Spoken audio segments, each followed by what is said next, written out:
Breaking news చూస్తున్నాం. ఇన్నాళ్లు అధికారం మదంతో విర్రవీగిన కొంతమంది వైసీపీ నేతలకు ఇంకా ఆ దురుసుతనం పోయినట్లు కనిపించడం లేదు. ఈవీఎంల ధ్వంసం, ఎన్నికల అల్లర్ల కేసుల్లో కీలక నిందితుడిగా ఉన్న మాజీ ఎమ్మెల్యే పిన్నెల్లి రామకృష్ణారెడ్డి మరోసారి రెచ్చిపోయారు. ఇన్నాళ్లు ముందస్తు బెయిల్తో తప్పించుకున్న పిన్నెల్లిని ఎట్టకేలకు పోలీసులు అరెస్ట్ చేశారు. ఈ క్రమంలో ఆయన్ను అరెస్టు చేసి కోర్టుకు తరలిస్తున్న సమయంలో చెలరేగిపోయారు. ఆయన అరెస్టు సమయంలో అక్కడున్న తెలుగు యువత కార్యదర్శి కొమెర శివపై దాడి చేశారు పిన్నెల్లి. పొట్టపై చేతితో బలంగా కొమెర శివను గుద్దారు. చింత చచ్చినా పులుపు చావలేదన్న రీతిగా పిన్నెల్లి తీరు ఉందని అంతా మండిపడుతున్నారు.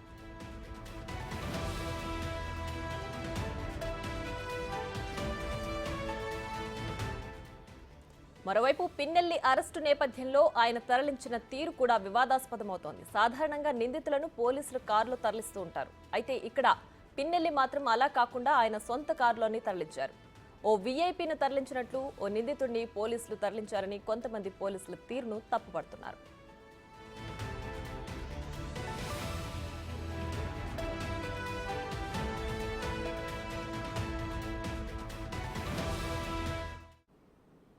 ఇక ఇదే అంశానికి సంబంధించి మరింత సమాచారం మా ప్రతినిధి శివ అమరావతి నుంచి లైవ్ లో అందించడానికి సిద్ధంగా ఉన్నారు. శివ, చెప్పండి, పిన్నెల్లిని అరెస్ట్ చేసినా కూడా ఆయనలోని తీరు అయితే వివాదాస్పదంగా మారుతోంది, ఇంకా కూడా దురుసుగానే ప్రవర్తిస్తున్నారు. దీనికి సంబంధించి ఏ విధంగా చూడాలంటారు? మొత్తం మీద చూసుకుంటే మాచర్ల మాజీ శాసనసభ్యుడు పిన్నెల్లి రామకృష్ణారెడ్డి, ఈయన మాచర్ల నియోజకవర్గానికి సంబంధించి కూడా గతంలో మనం అనేక సందర్భాల్లో చెప్పుకున్నాం. రాష్ట్రంలో 174 నియోజకవర్గాలు ఒకవైతే మాచర్ల నియోజకవర్గం ఒకవైపు ఉన్న పరిస్థితి కనిపిస్తుంది. ఇక్కడ టోటల్గా ఫ్యాక్షన్ మావోయిజానికి అడ్డాగా మాచర్ల నియోజకవర్గం, ఇక్కడ చాలా డిఫరెంట్గా రాజకీయాలు కొనసాగుతాయి. సో ప్రస్తుతం ఈ నియోజకవర్గానికి సంబంధించి కూడా గత కొంతకాలంగా మాచర్ల ఎమ్మెల్యే ఆయన సోదరుడు పిన్నెల్లి వెంకటరామిరెడ్డి రామకృష్ణారెడ్డి సోదరు చేసిన అవినీతి అక్రమాలకి అడ్డు లేకుండా పోయింది. చాలా వాటికి సంబంధించి వారు కేర్ ఆఫ్గా మారిన పరిస్థితి కనిపించింది. ప్రతిపక్ష పార్టీ నేతలు ఆ నియోజకవర్గానికి రావడానికి వీల్లేదు. ప్రతిపక్ష నేతలపై దాడులు, కేసులు, దౌర్జన్యాలు. సాక్షాత్తు అప్పుడు టీడీపీ ఇన్ఛార్జి ప్రస్తుత ఎమ్మెల్యే జోలకంటి బ్రహ్మారెడ్డి నివాసాన్ని దగ్ధం చేసిన పరిస్థితి కనిపించింది. కొంతమంది నేతలు, కార్యకర్తలపై దాడులు జరిగినాయి. తాజాగా ఏదైతే గత ఎన్నికల సందర్భం అంటే మొన్న జరిగిన ఎన్నికల సందర్భంలో మాచర్ల నియోజకవర్గం రణచింతల మండలం పాలవాయి గేట్లో ఈవీఎం ధ్వంసం చేయటం, అక్కడే అడ్డొచ్చిన టీడీపీ ఏజెంట్ శాసగిరిపై హత్యా ప్రయత్నం చేయటం, ఆ తర్వాత వెల్దుర్తి మండలం కండ్లకుంట అప్పటి ఎమ్మెల్యే ఇప్పుడు మాజీ ఎమ్మెల్యే రామకృష్ణారెడ్డి స్వగ్రామంలో టీడీపీ ఏజెంట్గా కూర్చున్న అతన్ని బయటకు తీసుకొచ్చి అతనిపై దాడి చేయటం, వాళ్ళ కుటుంబ సభ్యుల్ని చిత్రహింసలు పెడుతూ వీడియో కాల్లో అతన్ని చూపించి బౌలింగ్ ఏజెంట్ బయటకు తీసుకురావటం, అలాగే అదే నియోజకవర్గ పరిధిలో కారంపూడిలో తెలుగుదేశం పార్టీ నాయకుల ఇళ్లపై, షాపులపై ధ్వంసం చేయటం, అప్పటి కారంపూడి సిఐ నారాయణ స్వామిపై హత్యా ప్రయత్నం చేయటం కేసుల్లో ఈయనపై దాదాపుగా 4 కేసులు నమోదైనాయి.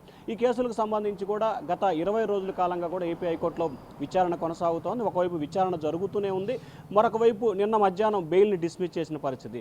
వెంటనే నరసరావుపేట పోలీసులు ఆయన అదుపులో తీసుకొని నరసరావుపేట ఎస్పీ కార్యాలయంలో ఆయన ప్రొడ్యూస్ చేశారు. అక్కడి నుంచి మాచర్ల కోర్టుకు తీసుకెళ్ళి, ఇక్కడ మాచర్ల కోర్టుకు తీసుకెళ్లిన సమయంలో కూడా కొమెర శివ అనే వ్యక్తి, ఇతను తెలుగుదేశం పార్టీకి సంబంధించిన యాక్టివ్ నేత, ఇప్పటిదాకా హ్యాపీ దీపావళి అని చెప్పి ఆయన ఎదురుపడ్డాడని చెప్పి ప్రచారం జరుగుతుంది. కానీ ఇప్పటికే మనం శివతో మాట్లాడడం జరిగింది. తాను అక్కడ ఎదురుగా ఉన్నాను, ఎదురుగా ఉంటే తనని మిడిగుడ్లు వేసుకొని పిడికెలు బిగించి మరీ డొక్కలో గుద్ది తనపై తన అసహనాన్ని చూపించాడని చెప్పి కూడా ఆయన అయితే బాధపడుతున్న పరిస్థితి కనిపిస్తూ ఉంది.